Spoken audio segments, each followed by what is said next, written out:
Welcome to course 70-741, Networking with Windows Server 2016.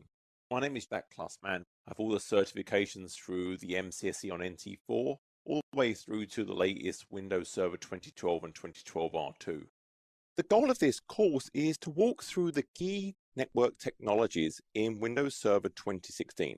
Some of these are brand new to Windows Server 2016. Others simply build on existing investments from previous versions.